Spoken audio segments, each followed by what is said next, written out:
Hey guys, good evening. Welcome to another session of Dialogues That Matter. This is Shruti here from Dialogues, and we have a very special guest today.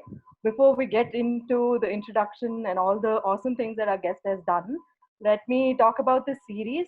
This series is known as Dialogues That Matter, an interview series where we talk to change makers or people who are doing prolific and stellar work in their own fields. To that effect, June is known as the Pride Month, and we wanted to celebrate and acknowledge the community as well. And for that, we have with us today Suresh Ramdas. Hi Suresh, thank you so much for joining us.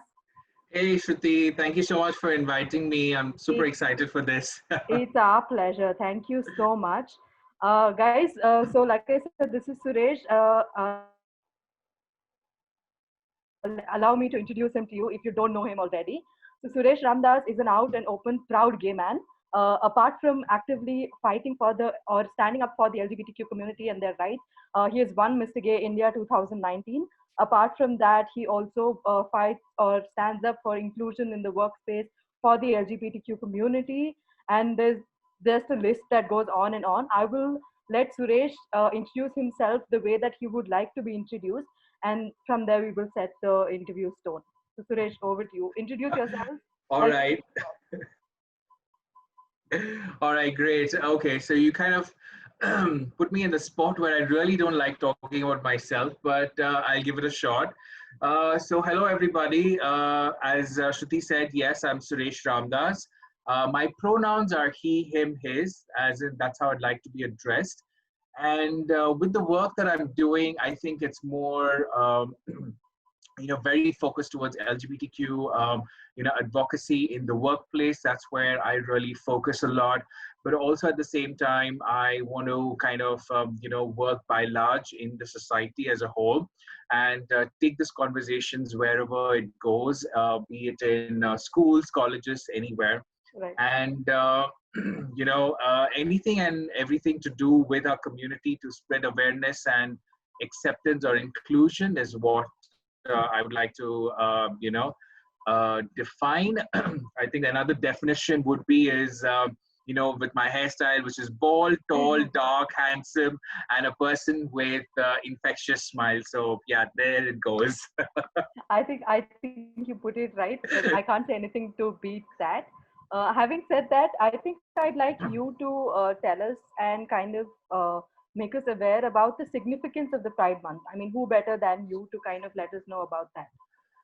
All right. So June is, yes, as everybody knows, it's a Pride Month. It all started again in the United States of America, where, if everybody knows it as Stonewall Rights, and Right. that's where this whole conversation, whole beginning of this momentum of equality for the LGBT community really started. It all started with, trans people coming in, and there was a fight. It was a riot, as it says, Stonewall Right. Rights, and Right. a lot of people came in, and that was the initial conversation that people from the community were having against the society and the government by large in the United States of America, and Right. that took a huge momentum. So it spread across the United States, and then it went global, and that's why June 29th, which is again a significant day, and when the Stonewall riots happened, and that's why June became the time and opportunity for everybody to celebrate that whole month of awareness and sensitizing people and letting people know what we really need to do. So Right. it was a month of celebrations, awareness, and you know, literally being who you are. Right. So that really took global momentum, and that's where Pride Month is all about. Right. Thank you. Thank you for that. Now that that is said, I would like to understand, and for the viewers who are watching us, if you could let us know what the entire umbrella of the LGBTQIA kind of entails. And I know it's a large conversation, and I know Yes. that's an interview in itself. But just so people, if people are unaware of this umbrella and people are unaware of what each of these, I mean, each of the alphabets kind of elaborate into, and when was it that you realized that you represent or want to identify as queer, or that you others didn't, right? Right. So Okay. So first and foremost, LGBTQ, yes, there are a lot. So initially just started with LGBT, and Right. then Q came in, then I came in, then A came in, and then plus came in. Right. So for all the viewers out there, yes, don't get too worked up around it. Yes, we are an umbrella. We are a huge umbrella, A and colorful we one are a at that. huge spectrum. Right. Yeah. Yeah. So it is a huge spectrum. We are no Right. longer binaries, right? As black or white. We Right. are shades of gray and all of that. So with that being said, L again stands for lesbian, G for gay. So again, to kind of take a back seat, again, L is lesbians, like women who like women, and then gay are men who like gay, like me myself. I like men, and then B is for bisexuals, people who like both the sexes. They like men and Right. women both. Okay, and Right. then T, transgender community people. So this is where I like to spend a little more time around, because an understanding that we have about the trans communities, that we know them only as the common terms like hijra and chakka and umbatu, all of that. But transgender means somebody who's transitioning from one sex to the other sex.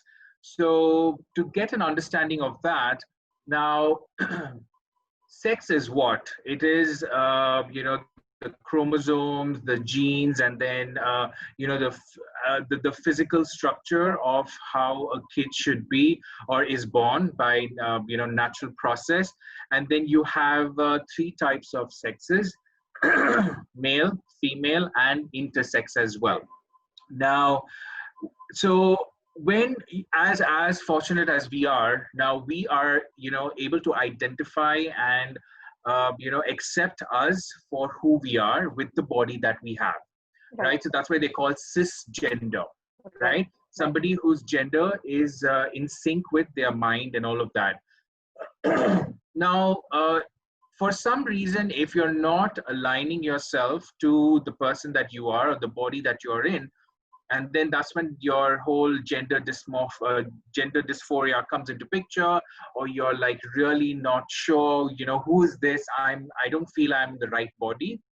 And then that's when they transition to the preferred body or the preferred gender that they want to be as, or Right. the sex that they want to be. So that is what is called as transgender, where they transition from the sex assigned at birth Right. to a sex that they prefer to. So most of the times what happens is, it happens from male to female, they call the trans women, and from female to male, they call the trans men. Right. So that is the transgender community. Now, now again, going back to LGBTQ, then you have Q, which is queer or questioning. So anybody who is, still trying to figure themselves out. Somebody who is not sure, are they lesbian, are they gay, are they bisexual, are they trans? So to kind of put themselves in that bucket, or they don't want to put themselves in that bucket, is when they say, hey, you know what, I'm queer, or I'm questioning. I'm still figuring out who I am. Right. So a lot of them really go into that, bucket initially, or even later, or whenever they feel like, so whenever, they are in tune with who they are. So it's queer or questioning.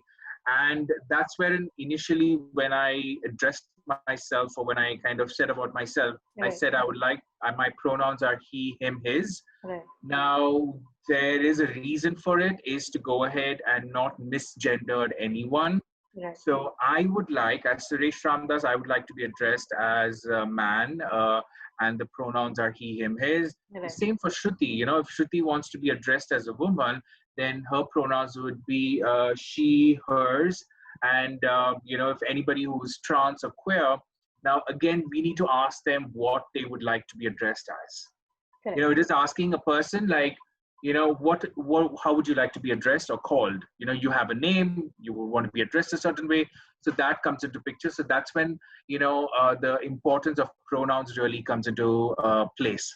Got it. So again, to make sure that we are inclusive of everybody and we don't misgender anybody. Right. Now comes to, after Q is I. Now, I is intersex community people. So as I said, there are three sexes, male, female, and intersex, Right. where intersex people have the chromosomes, genes of both male and female. Right. Now, most of the times you can see, visible, external differences or external identification, like your, reproductive organs can be both of men and women. But Right. at times you cannot see that because it's very internal, Right. right? So kids, when they grow or when they hit puberty, then they start realizing or understanding their body more and figuring out who they are. Right. So one in every 2000 kids born Right.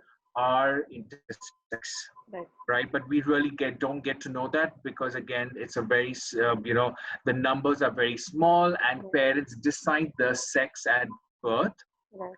to what they have to be if they identify to be an intersex kid, Okay. right? Right. So there is a lot of conversations and awareness going around that.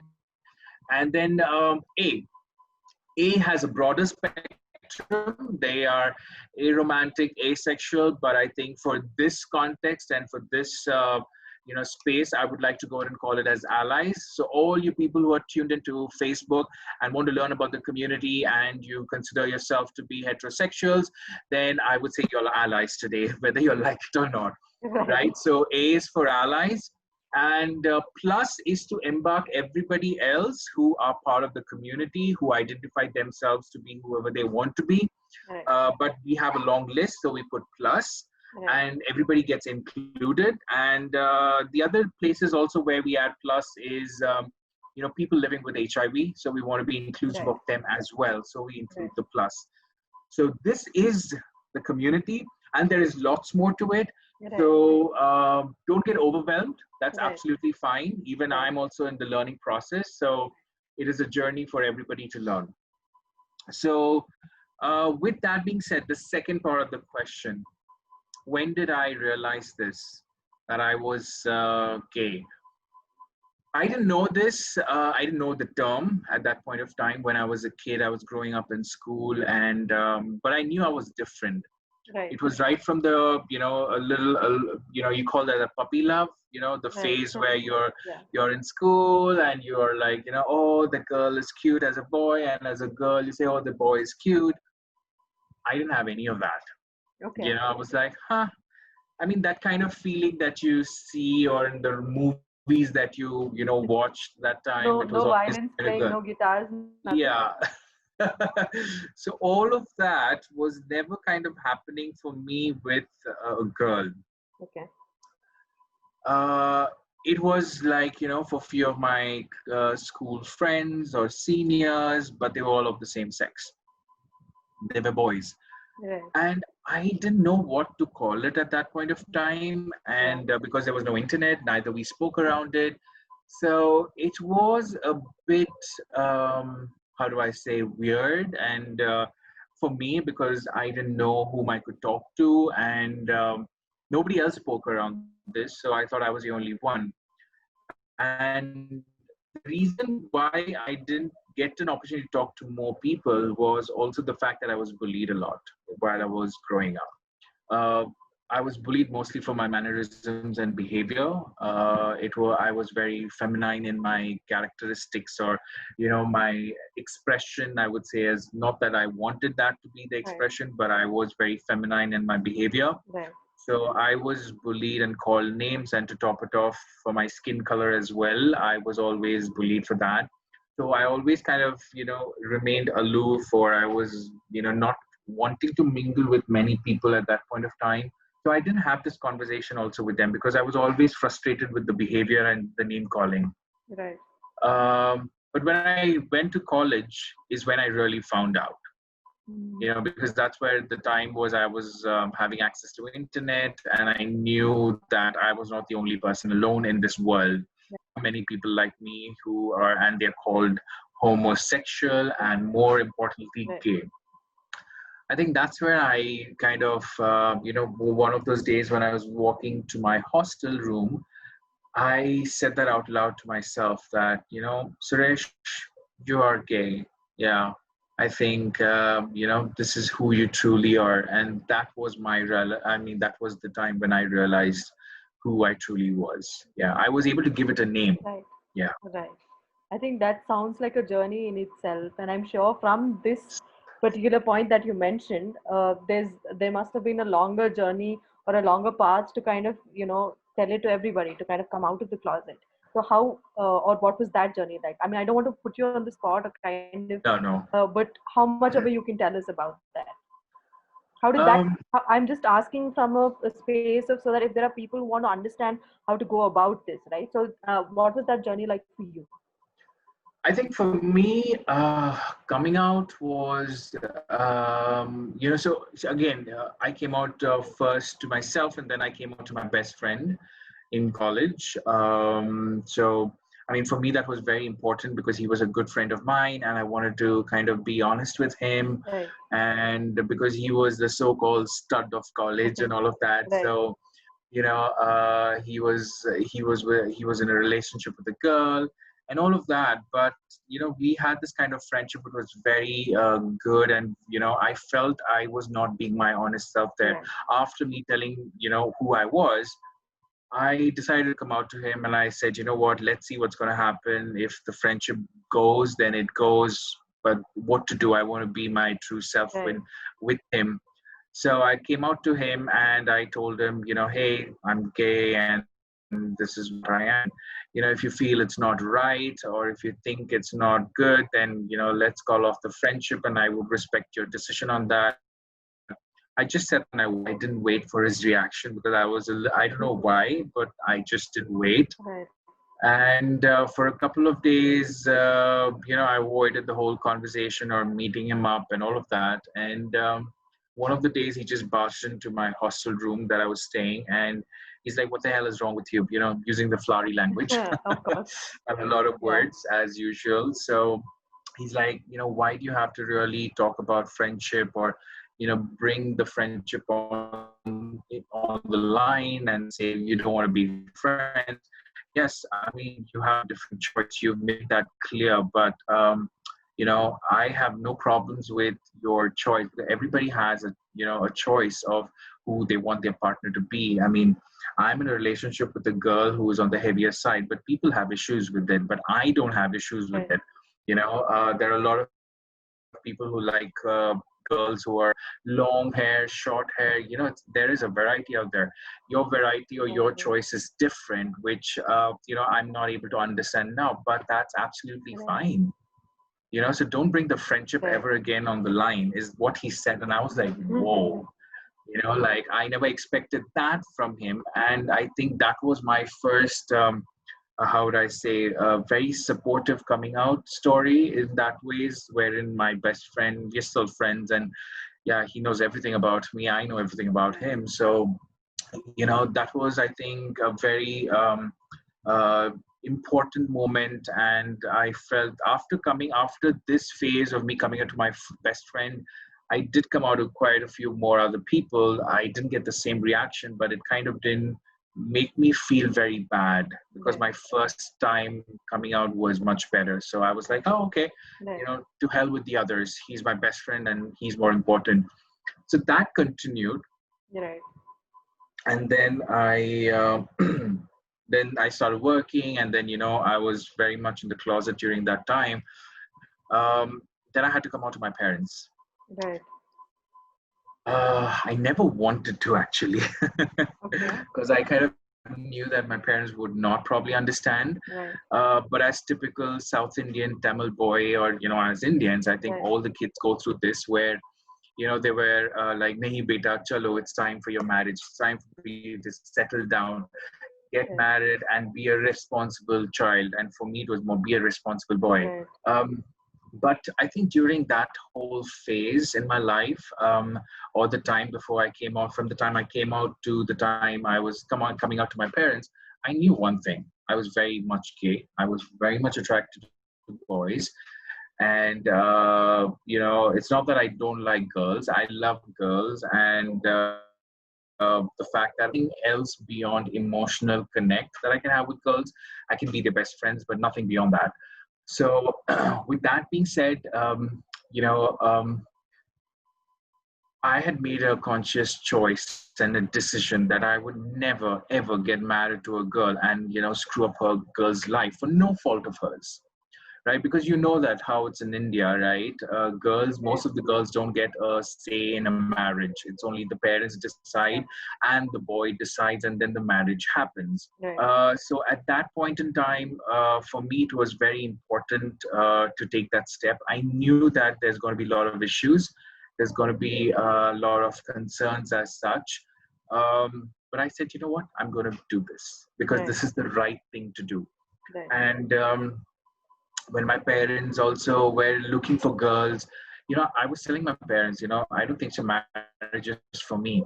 They were like, no, you're just trying to shy away from responsibility and blah, blah, blah, and all of that.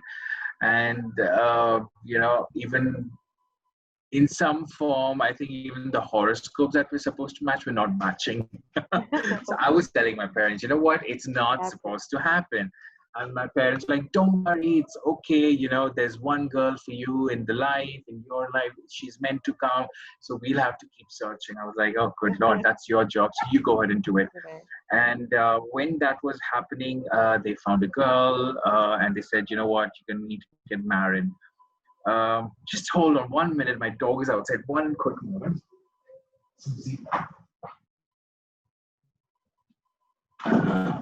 Hi guys, sorry about that. If you have any sorry. questions, No, it's just that she was barking. I put it out there, and she's like, now, So, I had to kind of literally come out and tell my parents this when they found a girl, and it was not easy. It was very difficult for me. It was like a 3 months of, how do I put that? 3 months of going up and down with various emotions. There was frustration, anger, crying, regret, everything possible I was going through in those 3 months. But there was one thing I was very clear is that I'm going to, be strong with the decision that I'm making. I know my parents are going to be upset. I know this is going to upset my parents. And there is no ways that, this can change because I knew that I'm not getting into that emotional blackmail stuff. I was very, very clear on that. And I also told them that, I'm going to be happy. No matter what happens, I'm going to be happy. I mean, at that time, I was single very much, and I was not even sure what my future is going to look like. But one thing I made sure that I'm going to live my life happily, no matter what happens. And I will live with my parents to go ahead and, showcase that to them. Because I think end of the day, parents want their kids to be happy, no matter what. If you're married or not, they just want you to be happy. And I, told them that I'm going to be happy and all. But for them, happiness comes in only if it's marriage, and after marriage, it's a house and then kids and, all of that. That's how they have really got themselves tuned to. I mean, but I think somehow they're still going through that journey. It's been 6 years that I came out, and it's still a journey for them. They are adjusting to it.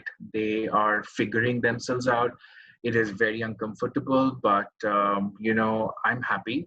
I think that's the whole purpose of me telling them that, marriage is not for me and, all of that. Now things are slowly settling. They're taking baby steps. At 60 and 70, I can't expect my parents to change. All of a sudden, I said I'm gay, and they're like, oh, yes, Suresh, we accept you. No. It's just that their dreams have been shattered. Right? And it takes time for that to be okay. So, I mean, I know it's not, I mean, I was, I had made plans that if my parents are not going to accept me, I had a bag ready with my clothes. If they tell me to get out, I would take my bags and go out to my best friend's place and said, you know what, my parents kicked me out. And I kind of had certain things sorted out. No matter how much of struggle that's going to happen, I was ready to face that. But in the long run, I just realized this one thing is that I don't think so they hate me for who I am. I think they're more concerned about, what's going to happen to Suresh after we are gone. who's going to take care of him? Because Yeah. for them, it is only the heteronormativity that they know, is that a woman can only take care of a man. Right. Man cannot take care of himself. Yeah. Yeah. And only a woman can take care, and only she can fulfill his desires and needs and all of that. Yeah. So, with that being said, yeah, I mean, it has been not an easy journey, Yeah. but they're kind of slowly realizing that. So I think, and I felt that they needed to know that through me first, Right. rather than it coming from anybody else, because I think I owe it to them as their son Yeah. that they need to hear it from their son first. Yeah. I think too many emotions running in my head also hearing Yeah. that story. But one thing that definitely stands out is at least it's nice to know that you had some kind of a support system. Of course, to start off with your best friend, and at least you could think about going and talking to your friends, because Yes. there's this whole plethora of emotions that you go through. And as we know, a lot of shame that comes with growing up queer in India, right? Oh, And you yes, have very spoken much. about this in a couple of the past interviews of yours. So, and this shame is also twofold, right? So there's internal shame and then there's external shame. And then, I mean, I cannot fathom to imagine, I mean, fathom how you feel when you encounter something like that. Could you talk to us about that kind of a shame and how you deal with that? Yeah. Again, I don't want to put you through the Oh, no, entire no, thing no. again, That's but I think it's very important to kind of go through, right, just to go ahead and make sure that people know about it. right, It's not an easy thing to go through that, and right, I think shame is in many forms or many factors that kind of really affects you. right, For me, it started from a very young age, as I right, said, because of my mannerisms and behavior and all of that. I was always been bullied, right? I was always been made to feel inferior of right, myself. right, And to top it off, the fact that I am different from somebody else was called out over and over and over again, mm, kind of to an extent shattered my confidence in a lot of ways. I was never a confident kid. Now what you're seeing is like a complete 180-degree, thing. If you have to go back and, if I have to go back and think about my school days, I was like, no, nowhere would I even think of talking to people yeah, or having these conversations with people, or being out there, or uh, even having a conversation in front of the class would be a problem for me, because I knew those are the same assholes who were going ahead and bullying me, right, and I have to kind of say something in front of them, right? yeah, So and the way people looked at you, my school friends, a lot of them were like, looking at me with like, what kind of, it's kind of a disgust. Now, when that kind of really seeds in for years and years, you start doubting yourself. You yeah, start questioning yourself. And that questioning really came in for me, when I was in school as well. Um, I didn't want to live. The shame kind of triggered so badly that at one point I really didn't want to live. Not one, but quite a few times. I did try to, kill myself a couple of times, and not once, but 3 times. Um, but the third time, I think something within me kind of stopped me or said something out loud. And that time I was a little bit of a god-fearing person as well. So I was always in constant battles, and I was, having fights with the so-called God there, yeah, and saying, "How could you do this? How could you, give me a life like this? Take it away. It's not worth it." But then third time, I think something really deep within me kind of came up. I don't know what, but then it did tell me, no, don't do this, yeah, because you don't really know what your purpose in life is all about. And I think that becoming very strong, I said, all right, okay, let's figure this out, and then not do that. And I made a mental note or a mental promise to myself that no matter what happens in my life, I think I'm going to fight it out, no matter what it is. right, So I think that uh, I would say I'm quite fortunate in that aspect, because yes, I am fortunate and I'm alive, and I'm kind of sharing that story here.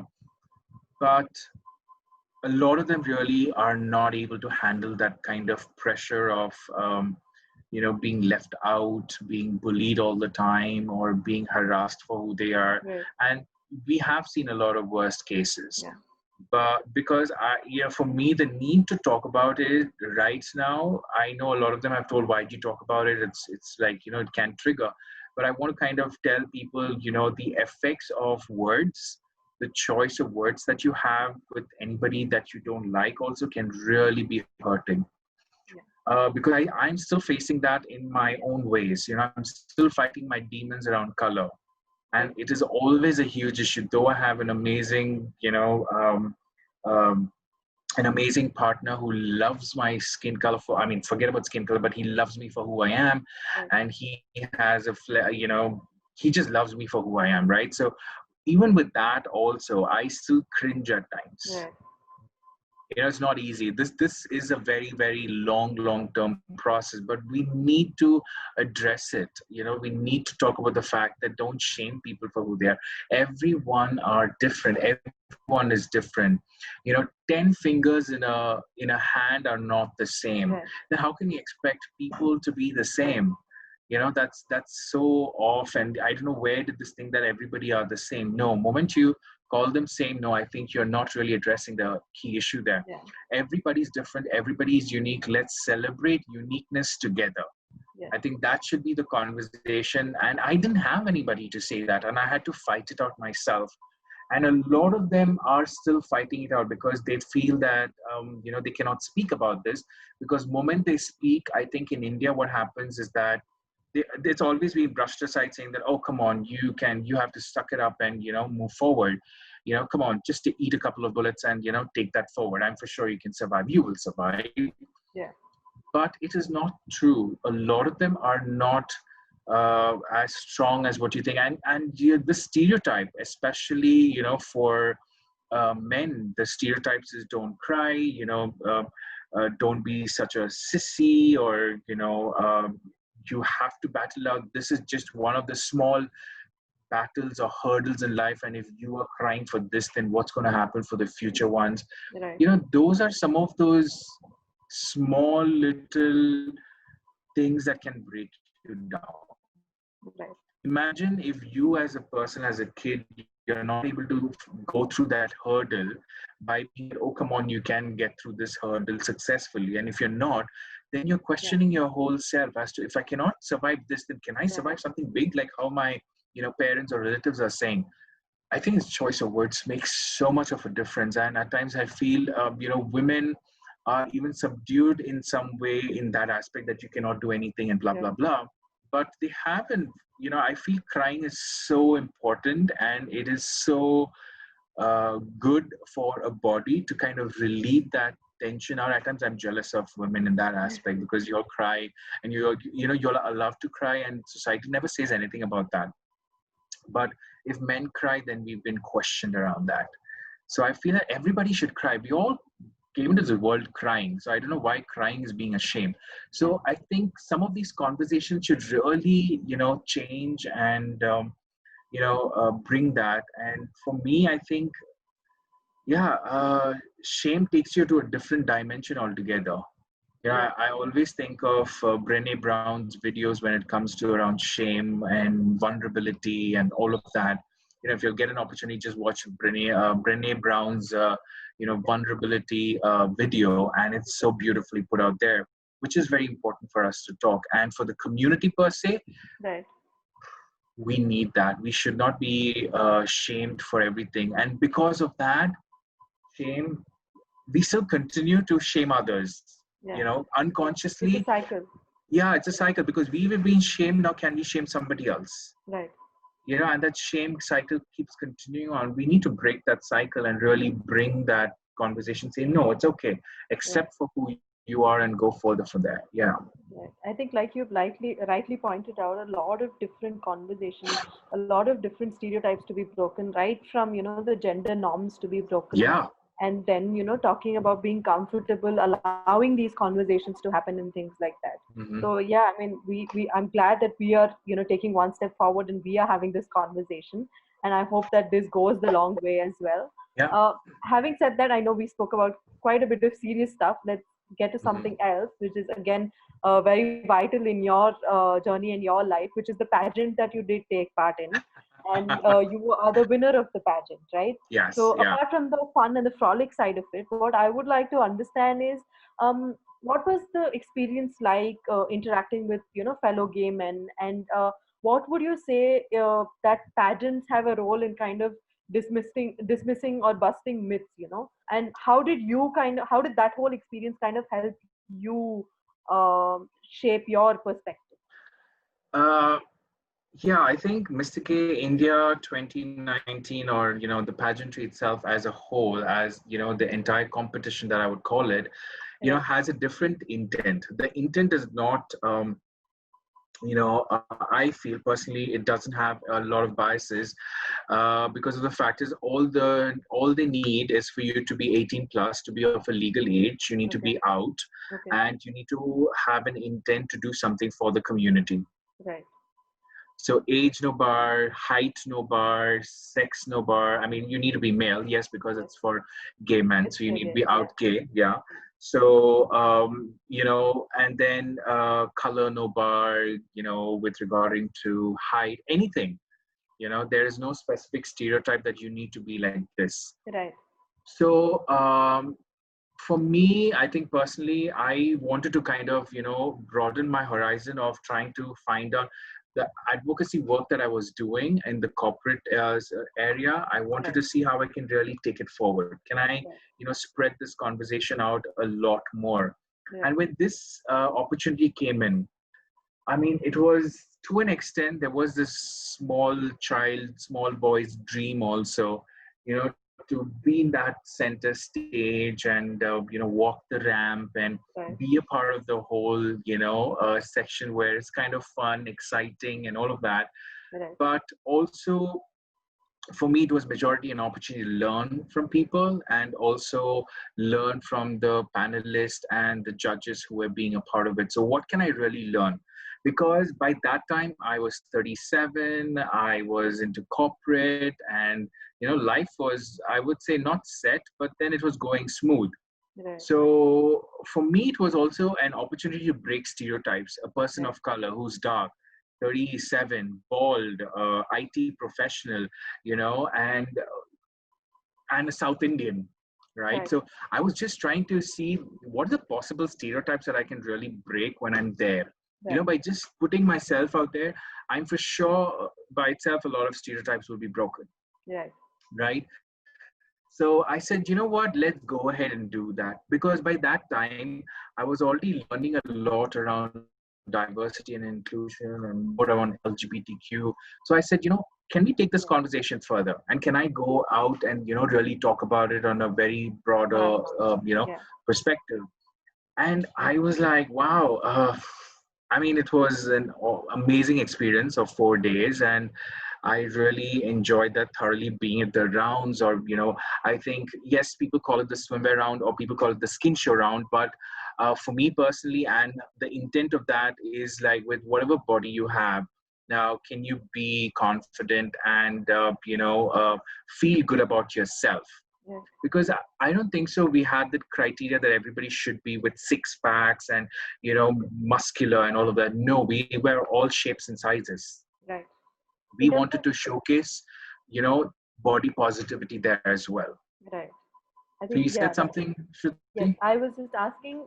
So, in terms of the conversations that was happening at that stage, right? So, you didn't have to like kind of, let's say, for the lack of a better word, kind of dull it down or kind of break it down, and you could have conversations openly, right? So, was Yeah. that so? What was that experience like? I mean, to kind of do that with a bunch of other people, and have you to worry about kind of explaining everything like you are to us at this point of time, right? So how is that, and when will how long, and are you optimistic about us getting there? Oh, to such kind of conversations, I think it will take time. But I'm very optimistic that it will happen, Yeah. because of the fact is the way we are progressing, Right. be it with social media, be it with the technology that we are, and we're getting a lot of things at our fingertips right now, Right. be it good, bad, ugly, but we're still getting them. I think we Right. need to make a conscious choice of how we're going to really, go about and accept and digest the information that we have, which Right. is the one that we need, Right. which is the one we discard and all of that. So for me, I think the conversations were a little more, as to for the community, what can we really do? How do we collaborate? And see, end of day, it's also again a competition, Right. right? Right. So any competition, you want to put your best foot forward and you want to do better than the others, right? So for me, I think that's how it was. But I wanted to interact and get to know the people. I'm still in touch with all of them that were a part of it. And then we still have conversations and seeing what we can do or what we cannot do in our best way Right. possible. So yeah, I think for people to get there, as the other community people, I think it is doable. I think you'll just need to participate, be a part of it, and learn. Come for the event wherever and show your support. I think that's another good way of interacting and knowing our community as well. Right. Right. I think another important aspect of kind of raising awareness and addressing these issues is through the media and the entertainment industry, right? So the way they kind of portray the entire queer group and the entire LGBTQI plus, the entire umbrella. So we know that there's been a slew of that representation in the mainstream Indian media, right? Yes. A lot of people have viewed this as being inauthentic or it's really not appropriate. Do you have any comments on that? I know again this is a huge conversation, especially because I'm someone from that industry and that space as well. But if you have any comments, I would love to hear that. No, well, see, the fact is that, you are, a lot of them keep saying we say stories about common man, about common people, about anything and everything that's common. Right. So we are also very much there. So why do you have to stereotype ourselves to be very in a comical way or in a very derogatory way, which Right. is, in some way you all are talking about the realistic life, but are you trying to bring a change? Because media does have that powerful, they are in a good position or powerful position to bring a change. A social change can really happen through Right. the media. But are you using the right means around it? Is the intent really there? Are your languages really inclusive? Yes, because of a lot of things happening around. Now, how are you going to go ahead and show improvement? It's not just only about selling or making money. Yeah, I know everybody has become business minded. Everybody wants to rake money out of anything that they sell. Yeah. But is there an intent to bring a change? Is that social responsibility really been there? I think it was there. Somehow it got diluted. I Right. think it got diluted right from the time when news and media became 24/7. Right. I think that brought about a huge change, that we need to be always there coming up with news, and how much of a spicy you make it, that much better it becomes. So Yeah. anything about the community is given a different turn, given a different angle, Right. and not given the right message around. So it does take a beating. But having said that, certain medias are also doing good thing. They are taking up these issues, and we are getting a change. For a simple example, I'll tell you the Right. way media really helped us in bringing attention about the Noida metro station, which was named. It was done with a good intent. Let me tell Right. you that they wanted to promote trans community and being a part of it, but they made a big mistake of calling that station as a she-man station. Okay. They didn't consult anybody, they didn't do anything, they just decided, all right, let's call it she-man. Right. Now, when media or we got to know that, it kind of, we started as a community, we really came together and we started, posting it in various places, Twitter and Facebook and Instagram and all the possible medias that were there. So that's when media really came in. Yes, they made a big hue and a big noise around it, Right. and then now that has been changed to Rainbow Station, Right. right? So there is good work also being done by Right. media, Right. but most of the times it is always something for us to be blamed or catcalled or Yeah. made jokes about. So yeah, I mean, 80% of them are not responsible. I think, I wouldn't say 80, 90% are not responsible, 10% are responsible, but the reach is really not out there. So we need Right. to bring that change. Right. I think what's coming through is that two things that are vital here is one, the intent, like the Yeah, intent with which you are kind of telling your stories or the news or whatever. And then, of course, to understand that you have a responsibility on your shoulders as people being exactly in that right. industry. So, yeah, I mean, that's quite important. That Yeah. brings me to another important facet that you are involved in, which is you are the co-founder of a group called Working with Pride. Could you talk a little bit about that? I mean, the process and how does that work in making the Yeah. workspace, queer friendly? So this again, working with Pride again is a collaboration of few people. I mean, initially I was not a part of the initial part of it. It just happened to be a dinner conversation where they said, "Hey, a group of people out, uh, gay people, decided to come together to have dinner, and they said, hey, can we do something much better for our organizations that we are in Right, as gay people?" So then that kind of really grew into a bigger, I wouldn't say it's an organization, but it's a group of people. We still don't call ourselves organization. right, So we have come together with the aim and intent to make our workplaces more inclusive of the LGBT community. okay, So we are working on it to do as many things as possible so that it encourages organizations to step up and be more inclusive. So we have D&I professionals, we have out employees, and who are doing the work on workplace inclusion for the community. And it is spread across in India. We also have few folks from abroad as well, who are sharing, learning best practices, and giving us information as to what is it that we can do in the India corporation or right, India cooperative companies. What can we really do to make our workplaces more better? right, So it is I mean, the learning and sharing is so great and so yeah, good that we really enjoy. And it's an ongoing process, because anything that we are doing, any change is not going to be easy in corporations, because they always look at, ROIs, or, what is going to be a return on investment. right, Is it something good? Can we really do it? But I think we need to keep, being very persistent and patient as well. So yeah, so I mean that's what the group is all about, and we're trying to broaden the intersectionality piece as well. There, okay, not only we're looking at LGBTQ, we're also looking at gender. We're looking at people with disabilities, and there's so much of intersectionality happening. You right, just can't focus only on one. So initial conversations were around that, but right, now it's seemingly to go into intersectionality, and we are broadening there as well, trying to right, do our best. But right. yeah. I think this, like you said, it kind of reiterates the importance of having these conversations at different levels, right? Yeah. Not just at personal, social, and interactive levels, even at the workspace. Right? I'm Yeah. I'm just glad there are organizations who are at least putting their heads and allowing people to do this. So Yeah. yeah, in a Yeah. sense. So another thing that I would like to talk about, again, this is a very vast thing, but Hmm.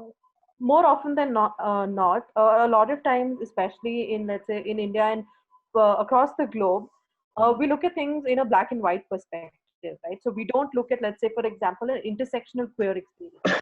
So this would essentially be something as, let's say, perhaps you could be a Dalit and you could also be queer. How does Hmm. one go about educating people about this or kind of tackling this? Again, a larger umbrella, and I don't want to delve too much into this, but again, if we could talk a little bit about this. See, I think the fact is, there are a lot of groups who are doing this intersectionality conversation on a grassroots level basis. Okay. In a very society sort of aspect. Corporates, it does not. They do not bring a conversation. Sorry. I think she's not getting any attention, so Yeah, well, that's also there, and then my just mom came in. So yeah, so okay. I think with regarding to this conversation around LGBTQ people or queer people and the other minority communities, as what you said, Dalit groups, or sex workers as well. Right, Now, these conversations are very society driven conversations. I right, think workplaces are still not there yet. Right. They always say, oh, we are not, we're always very inclusive of everybody, irrespective of, their caste or their religion and all of that. But then there is this always underlying current that this conversation happens. Right. And I think it will take time. I'm not Yeah. sure when, but I think certain places the conversations are happening, certain organizations are talking about religion and all of that. But Right. I think from these very grassroots level issues, there is conversations going. We have LGBTQ groups or NGOs, going out and fighting out for, the communities like this. And when there is an event that is, like for, say, for example, if we have a pride marches, we do have groups from the Dalit organization coming in, people from the farming community coming in. So whoever is getting affected and can, Right. if they want their voices to be heard, and if there's an opportunity, they collaborate. So it is all a collaborative effort that happens at the grassroots level, and Right. these conversations happen there. Right. But it is not easy, and it is difficult.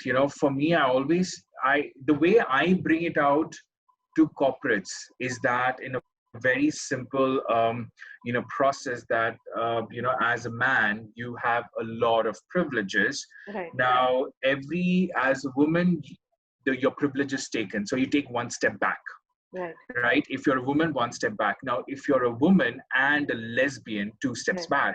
Right. And then if you're with a disability, another step back. Right. You're just taking all these steps back, and we have to address all of that. Be it mental health issues, be it your regionalism, be it your caste, religion, socio-economic status. If you're from a lower middle class, or if you're from a backward class, then you take another couple of steps behind. And then if you are growing up in a non-English medium education, Right. you take a couple of steps back. So these have to be addressed in some form. Right. And corporates at times, they don't realize it because everybody lives in their own bubble. Right. Right? Even I'm also living in my bubble, though it is LGBTQ and though it is a minority group. There are other minority groups as well which are suffering far more than me. Yeah. Yeah. So I think, yes, bringing on to that, the conversations are happening, but I'm not sure to what effect you can see the changes happening. That is a question. But there is a lot of work that's happening. Right. Again, almost like a follow-up to the previous question, we no doubt live in a largely homophobic society, right? And Yeah. this indoctrination begins at a very young age. What are the things we can change at a very young age, at the very basic level, to kind of address these? And what advice would you give to young individuals who are kind of dealing with or just exploring or understanding that they are, they fall under this umbrella? So I think for people who are, young queer people who are part of the LGBT community, Right. uh, all I can tell them is, reach out to organizations, reach out to NGOs, reach out to your community people. There's a lot of help and opportunities available Right. because technologically they are all connected. And even with this global pandemic that is happening, I think we are all trying to help each other out. And there are a lot of youngsters who are in very homophobic environments. They're staying at home and all of that. So they Right. are trying to reach out. Some of them are not able to, but we are Yeah. trying to really reach out to them and connect and ask them to, speak Right. as much as possible. With regarding to changes, I think the young generations really, I'm quite impressed with the young generation because of the fact is I go to these schools, colleges, and I can see them openly talking about these conversations. It's just that their parents or their parents generation are the ones who really need to, we need to Right. crack the whip. Yeah. So there, I think, is where we need to really keep talking. And even in schools and colleges, I think, imagine the teachers are the ones who are still very homophobic. Kids are quite okay and, accepting, or there's some sort of dialogue that is happening. Right. Teachers absolutely shy away from this topic. Right. So I think a lot of focus needs to be given to the teachers and the educational folks. And then, you can see the way they are going to go in and shape the current generation, which is going to be beautiful. But I don't know how that's going to really take forward. But, all the ones who are on live on Facebook, take your baby steps, or be it your kid, talk to them. If you're a teacher, pick up the conversation around this. If you don't know, learn. That's how I would always tell people. If you don't know something, say you don't know, and make an effort to learn about it, because it could be somebody in your family. We are 15% of the population, world's population is from the LGBT community. So definitely somebody in your family is probably from the umbrella, right? So take that extra effort to learn, know about them, and then bring that conversation onto the table. This will encourage people to make it a safe space, an environment where people can argue, have heated debates, because it is what they are going through, or it is their, whatever knowledge they have, they're trying to put it out there. So create a space where you can, encourage people to talk, whether even if you don't like it or not, that's okay. But can you encourage people to talk? And then you learn through that whole process, right? So, and for allies, I would say all you allies out there, come out in the open and support. Don't be hiding behind social media and saying, yeah, we support you, but when the actual time comes, nobody's there. So come out in the open, support us. Don't out anybody just because you know them. Don't make us your 4 p.m. chai gossip, stories. It's very personal. Coming out itself is a journey, and somebody coming and telling you that they're gay or they're lesbian or they're bisexual or trans comes from a state or a place of trust. You break that trust, it is very difficult, and that's when we don't trust people very easily, because that trust is broken. And just be honest that if you don't know anything, don't say you don't know, but you're willing to learn. And it's okay to make mistakes. Everybody makes mistakes while they're learning. Even me as a person from the community make mistakes. So, as a cisgendered straight community, you're bound to make mistakes, right? But acknowledge it and move forward and have an open mind to learn. And attend all our events. You'll need to come there and learn about, if you want to learn about us, come and attend our events. We are not going to bite anybody there. And to all the guys out there, don't think that all guys are all gay people are going to hit on all the straight people. Yes, if you're good looking, whatever it is, accepted, that yes, you are being acknowledged, and you look good. So take it and then move forward. So yeah, don't get bogged down, or don't get scared by it. We just like to appreciate nature's beauty. I think that's very rightly put. I just have one final question. We have been trying to tackle and understand mental health as well. Yes. And these are unprecedented and really testing times for a lot of people. And I'm sure it's taken up a toll on a lot of people who are staying by themselves, whether they identify with fear or not. So how have you managed to stay optimistic during these times and kind of, stay at the best physically and mentally? I mean, I know I follow your stories. You've been doing a lot of workouts and Surya Namaskar and everything. But if you could tell us as well. See, to an extent, to be honest, I think I'm quite privileged in that ways. My parents were there with me all this while. But I do understand and know for a fact what my partner was going through, because he was all by himself, right? So I know the issues that he went through.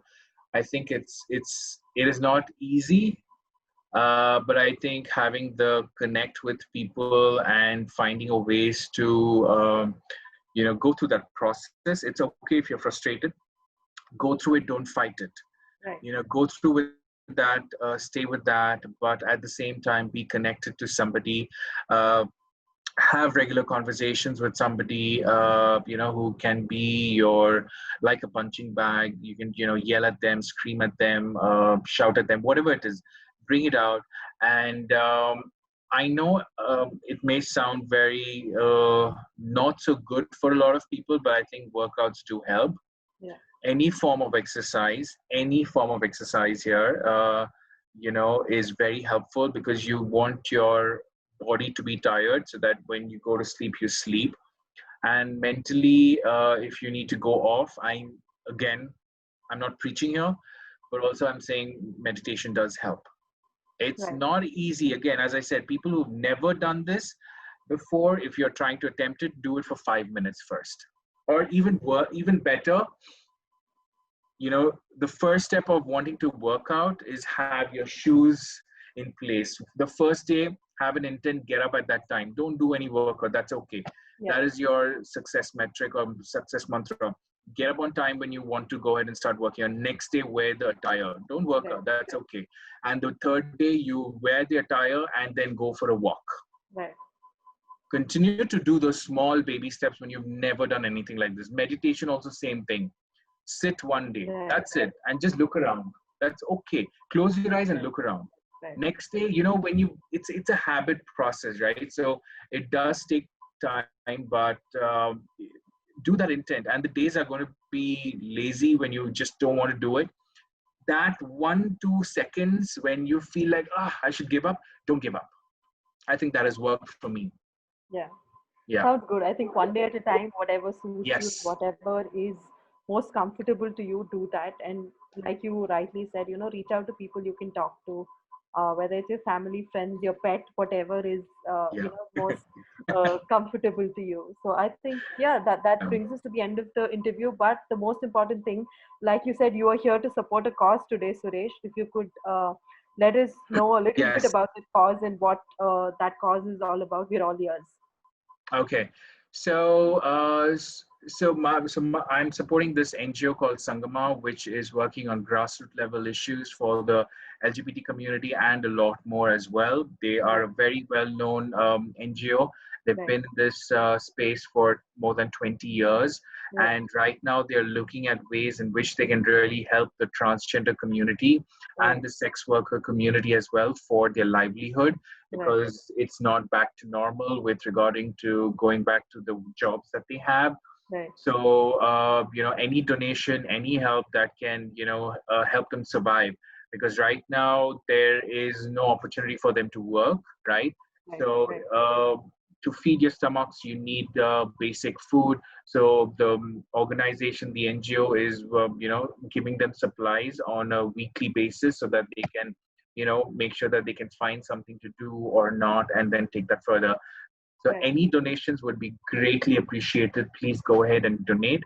Right. Yeah, I would always say this, your one movie ticket cost can kind of run a house of probably a person for, maybe for 2 or 3 days, So think of it in that ways. I know it's not that easy, but right now, no malls, no movies, everything is online on Netflix and Hotstar or Amazon Prime. So can you help somebody else out with that? Right. So, guys, we will put out the details. We will take the details from Suresh and we'll put it out when we put out Yeah. the video. Thank you so much, Suresh.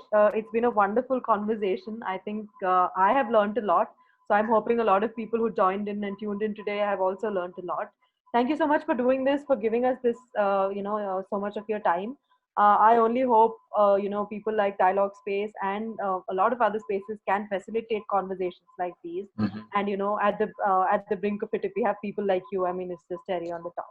So thank you so much, guys. Thank you for tuning in. Like I said, this is Dialogues That Matter, an interview series where we talk to a lot of people who are making change in their own field, in their own spaces. And Suresh Ramdas was one of those people. We have This is a recurring series. Happens every Friday. We will be putting out details about the next interview, so please keep watching out for this space, and I look forward to meeting you guys again. Thank you, All Suresh. right. So I thank will. you so much. Thank you so much, Shruti. Thank you so Thank much, you. Dialogue Space, for inviting me. Have a Thank you, great Suresh. rest of the day ahead. Yeah. Bye You too. bye. You too. Bye.